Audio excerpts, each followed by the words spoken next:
मैं भाई राजू राम जी और चुनीलाल जी को श्रद्धांजलि अर्पित करता हूं। अभी पिछले 4 दिन से हम आपके साथ कंधे से कंधा मिला के लड़ाई लड़ रहे हैं। आज मुझे पहली बार कुछ बच्चों ने जो वक्तव्य दिए, और ये सही बात है कि शिक्षा से समाज और देश के अंदर जागृति संभव है। मैं भी गंभीरता से, जो मेरे से पूर्व वक्ता थे भाई सोहन जी जोरम, इन्होंने जो बातें रखी, मैं कल वार्ता के अंदर मैं सुबह से सुन रहा हूं सब वक्ताओं को, और बार बार एक ही मंत्री जो यहाँ कल आए थे वार्ता में, उनको बार बार कोसने का कुछ लोगों ने प्रयास किया।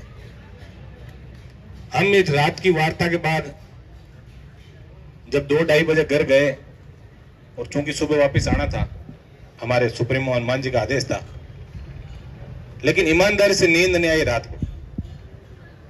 ये मैं बात इसलिए आपको कह रहा हूं कि हमें सच्ची बात सुनना और सच बोलना पड़ेगा। यदि समाज और देश के अंदर यदि हम सुधार करने का प्रयास करें ईमानदारी से, तो सच बोलने और सच सुनने का हमें मादा पैदा करना पड़ेगा। आज कैसा ही व्यक्ति है, बहुजन समाज का व्यक्ति भाई जो खाजूवाड़ा से विधायक और मंत्री हैं, आज आपको सब पता है कि राजस्थान के अंदर 35 अनुसूचित जाति के विधायक हैं, हमारे साथ विधानसभा में बैठते हैं।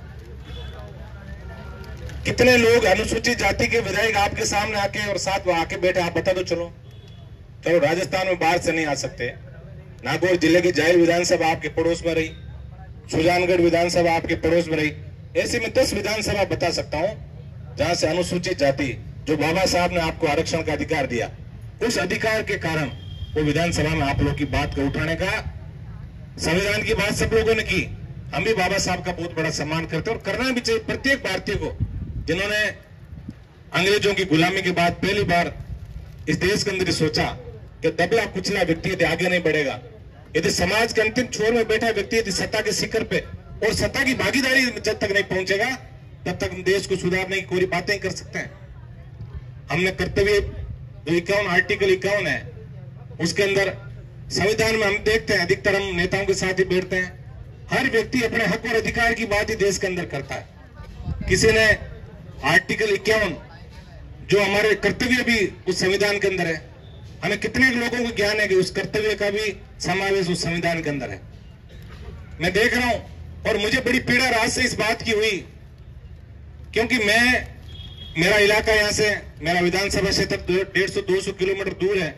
ये इलाका मेरे लिए नया है। मेरे इलाके में बहुत बड़े बड़े आंदोलन हुए, लेकिन कभी इस तरह 4-4, 5-5, 6-6 दिन धरने पे नहीं बैठे और जनता को धरना नहीं देना पड़ा। हम जनप्रतिनिधि हैं, हमारी ये नैतिक जिम्मेदारी है कि वोट हमारा, आप लोगों का अधिकार है।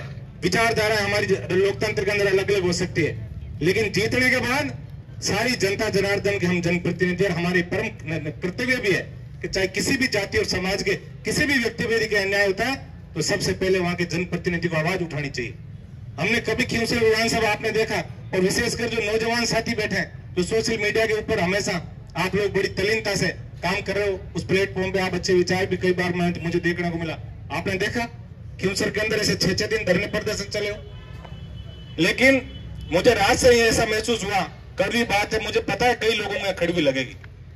रात को जब बात अंदर हुई तब ये हुआ कि 1 करोड़ रुपए का मुआवजा मंत्री महोदय ने सबके सामने कहा कि हम 1 करोड़ रुपए का मुआवजा इस परिवार को देंगे। और मैं धन्यवाद दूंगा उस मंत्री को जिसने इतनी बड़ी बात सिर्फ अपने दम पे, और सिर्फ इसलिए कि वो आपके समाज का व्यक्ति, उस व्यक्ति ने राजस्थान के सबसे बड़े मुआवजे की बात की। सबसे बड़े आंदोलन राजस्थान के अंदर हम लोगों ने किए, हनुमान जी के नेतृत्व में।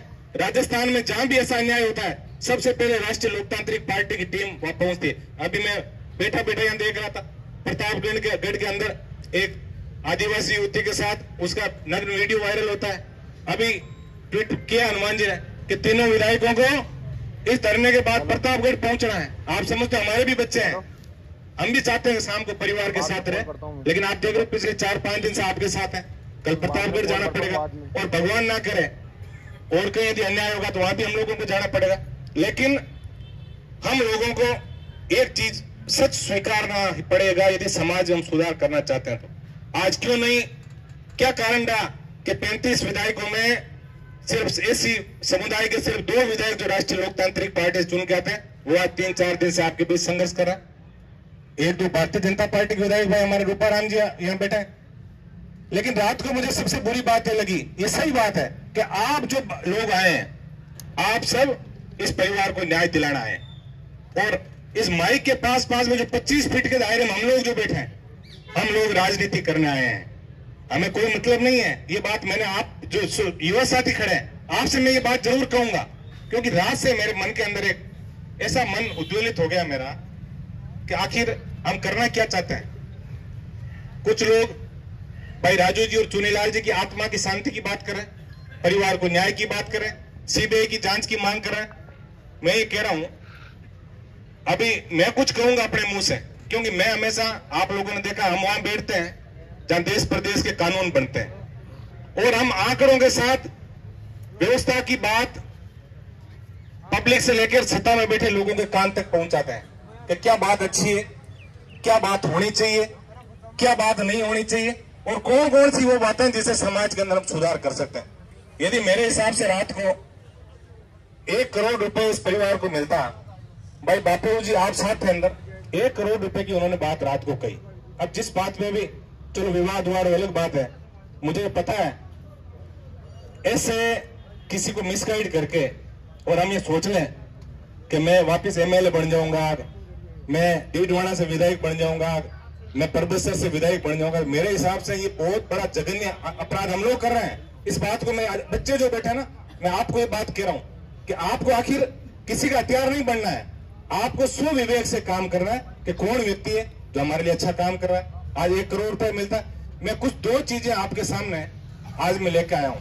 बात सीबीआई की आप लोग कर रहे हैं, और हमने, क्योंकि आप लोग दूर के ढोल सुहावने लगते हैं। जब हम भी बच्चे थे, कभी हम आरपीएससी के सामने, कभी हम बड़े कोर्टों के सामने, कलेक्ट्रेट और एसपी ऑफिस के सामने जब बड़े बड़े तिरंगे झंडे ले रहे थे तो उनके सामने से जब निकलते थे तब उस झंडे को प्रणाम करके निकलते थे, और हमें ऐसा लगता था कि अंदर जरूर कोई भगवान की आत्माएं निवास करती है। लेकिन आज हालात क्या देख रहे हो आप, उन झंडों के नीचे लोग क्या काम कर रहे हैं। आप लोगों को सीबीआई और ये दूसरी बड़ी बड़ी एजेंसी आपको बहुत बड़ी लगती है, लेकिन हमने इनको करीब से देखा है। मैं इसलिए आपसे निवेदन करूंगा, ये जो मामला है, मेरी व्यक्तिगत राय है, मैं कोर कमेटी जो बैठी है, इनके फैसले के साथ बिल्कुल हम डटे रहेंगे। आप चाहो, जैसे मेघवाल जी ने रात को भाषण दिया, अच्छे पढ़े लिखे व्यक्ति है, इनके भाषण से मुझे पता तो लग गया, लेकिन देखिए दिल के अंदर जो दर्द है, इन्होंने कहा चुनाव तक धरना चलना चाहिए। मेरा ये मानना है कि जिस परिवार के साथ, ये सही आप आज देख रहे हो, परसों बहुत भीड़ थी, कल उससे ज्यादा थी, आज उससे कम भीड़ है, और ज्यों ज्यों प्रदेश के अंदर आप देख रहे हो, हर आदमी खाने कमाने का काम भी करता है। हमें से कितने ऐसे लोग हैं जो आंदोलन में 15-20 दिन लगातार आ सकते हैं। ईमानदारी से हम लोग दिल पे हाथ रखे कहें, बहुत कम लोग ऐसे होंगे। देखिए मैं भी हाथ खड़ा कर रहा हूं आपके साथ, मैं भी आपके साथ हूं, लेकिन हमें कोई ना कोई अच्छा प्रयास इसके अंदर, यदि कोई सार्थक पहल करके और इस परिवार को समय पर यदि न्याय मिलता है तो हम सबका प्रयास होना चाहिए। मैं 2 चीज आपके सामने लेके आया हूं। एक तो जो कन्हैयालाल का जो हत्याकांड हुआ अपने उदयपुर का, उसका एक मिनट जोरन साहब आप ही आइए, मैं थोड़ी सी बात ही कह रहा हूं कि हो सकता है भाषण देके कई एमएलए बन जाए, कई एमपी बन जाए नए, और कईयों के मन में जो सपने फूट रहे हैं कि भाई मैं परबसर से विधायक बन जाऊंगा, ये धरना ज्यादा दिन चलेगा तो मैं डीडवाना से बन जाऊंगा, लेकिन भगवान कभी उनको माफ नहीं करेगा। इस बात का भी हमें ध्यान रखना है। हमें जो सच्चाई है, आप जोरम साहब आइए, ये चीज आप पढ़ लीजिए और पढ़ के इनको सुनाइए। मैं थोड़ा निवेदन युवा साथियों से करूंगा कि मंच पे जो बात कर रही है, मैं बहुत ही आप लोगों से, क्योंकि मैं भी एक समाज के उस इलाके से आता हूं जहां आपका दुख दर्द हमारे से ज्यादा कोई नहीं जानता। हमें सब पता है कि आप पे क्या बीत रही है। कई बच्चों का जो जोश है वो भी वाजिब है कि आज 6-6 दिन हो गए हम सड़कों पे बैठे हैं, तो कहीं ना कहीं सरकार को इसके अंदर संज्ञान लेना चाहिए। लेकिन बस का ड्राइवर, देखो एक चीज मैं हमेशा कहता हूं, ये जो माइक जो है, किसी भी आंदोलन, धरना, प्रदर्शन, उनकी सफलता जो है वो इस माइक पे निर्भर करती है। अभी मैं आप लोग बैठे हो, आप लोग जो सोचते हुए बोल रहे हैं तो भगवान का रूप है, लेकिन आपको विश्लेषण भी करना है। हो सकता है मैं मेरे स्वार्थ के लिए आपको कुछ झूठा ही भड़का दूं। कई लोग ये कहेंगे ये करना है वो करना है। अब ऐसा और वैसा कर लेंगे ना तो हम इनको न्याय दिलाना भूल जाएंगे और अपने अपने न्याय के लिए फिर दूसरी दिशा के अंदर भटक जाएंगे। इसके अंदर ये जो क्या लिखा है, इस चीज को आप 1 मिनट आप छोड़ें। 2 चीजें मैं आपके लिए लेकर आया हूं। सीबीआई की मांग आप लोग कर रहे हैं, वाजिब है भाई, सीबीआई की मांग आप करें। हमने भी कल बहुत अच्छी तरह से पक्ष रखा, लेकिन स्थिति जो देश के अंदर है वो ये जो जोरम साहब आपको बताएंगे। एक बार इनको सुना दो, आप क्या है ये खबर क्या है, सुना दो। ये कन्हैयालाल हत्याकांड के अंदर केंद्र से जो अभियोजन मंजूरी नहीं, मतलब जिस मुकदमे को चलाने के लिए सबसे पहले अभियोजन स्वीकृति होती है, उसकी स्वीकृति इसमें नहीं दी गई है। एक आरोपी को सशर्त जमानत नहीं दी नहीं है। एनआई ने आरोपी फरहाद के खिलाफ केवल आर्म एक्ट में पेश किया था चालान, केवल और केवल आर्म एक्ट, मतलब 302 इसमें हटा दी गई है। बिल्कुल बिल्कुल ये सही है, बिल्कुल सही वीडियो हुआ। ये आप देखो, अभी हम जो बात कर रहे थे ना, अभी कह रहे थे कुछ लोग, क्योंकि ये हो सकता है भाई हम जो पार्टी के लोग हैं ना, हम तो हमारी पार्टी की बात ही करेंगे। हमारी तो आंखें हमारे नेताओं ने ऐसी बांध दी कि सामने भूत दिख रहा, नेता कहेगा ना भगवान है, तो हम उसके पांव छू लेंगे। ये सही बात है। तो इस मंच पे मुझे लग रहा है भाई एक पार्टी के ज्यादा लोग होंगे, वो लोग आपको बरगलाने का प्रयास करेंगे, लेकिन हम ईमानदारी से आपको बता रहे हैं, कल चाहे केंद्र की टीम ने कुछ कह दिया हो कि आप यहाँ से करके भेज दो और हम भेज देंगे। ये कन्हैयालाल की जो मामला है, वकील साहब आप देखना इस मामले को, आज ही बहुत बड़ी खबर पूरे देश के अंदर छपी है उन्होंने मचाया था कि इसके अंदर उसको जमानत मिल गई। क्यों? क्योंकि एनआईए जो सीबीआई से सबसे बड़ी एजेंसी है, एनआईए जो जांच नहीं करती हर किसी मामले की, उसने 1 साल के अंदर उसको अभियोजन स्वीकृति नहीं दी, उसकी आज जमानत हो गई। और दूसरा, आप जो सीबीआई की बात कर रहे हैं, सोनलाल जी 1 मिनट आप आ जाएं, थोड़ा कष्ट तो आपको होगा, लेकिन मैं बच्चे जो ये जो बच्चे बैठे हैं जिनके अंदर कहीं ना कहीं ये जो बच्चे जो मंच के आसपास बैठे हैं, इन लोगों में वास्तव में बहुत पोटेंशियल है। कल का भारत आप लोगों को बढ़ाना, हम तो 50-50 साल के हो गए, आप लोगों को आगे राजनीति के अंदर भी आना है, समाज सेवा में आना है, तो उसके लिए आपको तैयारी इस चीज की करनी है कि हम जो कोई बात करें वो बात तथ्यों से परे नहीं हो। हमें ऐसा प्रयास करना है कि आपको हम ये माइक आत्मा आ गया, इसका मतलब ये थोड़ा ही है आपने हमें स्टीयरिंग दी है बस की, तो हमारा प्रयास है से कुशल आपको आपके गंतव्य स्थान तक हम लोग छोड़ें। ऐसा नहीं हम इसको ऐसे झुला के कुछ अमृत आगे ले जाके पलटी खिला दे, आपको जख्मी कर दे, ये हमारी जिम्मेदारी नहीं है। हमारी जिम्मेदारी है कि आप लोगों को, चूंकि आपने हमें जनप्रतिनिधि बनाया, इसलिए सही बात आपको बता के, और उस बस को जिसकी आपने हमें स्टीयरिंग सौंपी है, उस बस को से कुशल आपकी यात्रा का हम समापन कर सके, ये हमारी जिम्मेदारी है। ये प्रधानमंत्री ऑफिस का लेटर है, आप बता दें, इसके अंदर ये लिखा है, जोरम साहब नहीं आप पास खड़े रहो आप, ताकि क्या कई बच्चों को ऐसा नहीं, हम कोई बात करें आप ये सोच लो कि भाई ये तो कोई घर से तो आंकड़े नहीं लाए। मैं हमेशा आंकड़ों की बात करता हूं। आपने देखा विधानसभा के अंदर भी वहां महात्मा गांधी जी और भीमराव अंबेडकर जी के फोटो लगे होते हैं, और वहां लिखा होता है कि सभा में या तो प्रवेश नहीं किया जाए, और अगर प्रवेश किया जाए तो सच बोले, स्पष्ट बोले और बोलते रहे, क्योंकि वहां नहीं बोलना और झूठ बोलना दोनों ही पाप की श्रेणी में आता। ये हम लोगों ने पढ़ा, ये हमारे खून के अंदर, संस्कार के अंदर है, इसलिए हम जहां भी जाते हैं कभी आप लोगों को मिसगाइड नहीं करेंगे। इसके अंदर ये लिखा है कि राजस्थान के अंदर जो सीबीआई के जो अंदर जो प्रकरण गए, उन प्रकरणों को 2016 के अंदर 171 प्रकरण, 2017 के अंदर 262 प्रकरण, 2018 के अंदर 275 प्रकरण, और 2019 यानी 31 अक्टूबर 2019 तक 122, यानी कुल 830 ऐसे सीबीआई के प्रकरण थे जिन्होंने सरकार ने तो वहां भेजे, लेकिन उन्होंने नोट शीट लिख के भेज दी कि हमारे लायक नहीं है, इसकी जांच वहीं की एजेंसी करेगी। तो आप बताओ अच्छी एजेंसी कौन सी हुई? आप बढ़िया मांग करो। पुलिस के अंदर भी हमारे जामाज अफसर बैठे हैं जिन्होंने बड़े बड़े माफियाओं को ठिकाने लगाए, गैंगस्टरों को ठिकाने लगाए। कुछ लोग आज आप देखते हो, मैं कई बार मुझे बड़ा दुख भी होता है जब आप सोशल मीडिया खोलते हैं, कुछ लोग अपना आइडल गैंगस्टरों को मानते हैं, उनकी पूजा करते हैं, उनके आगे फोटो के अंदर अगरबत्तियां लगी। हमारा समाज किस दिशा की ओर जा रहा है, इस चीज का भी हम लोगों को ध्यान रखना है।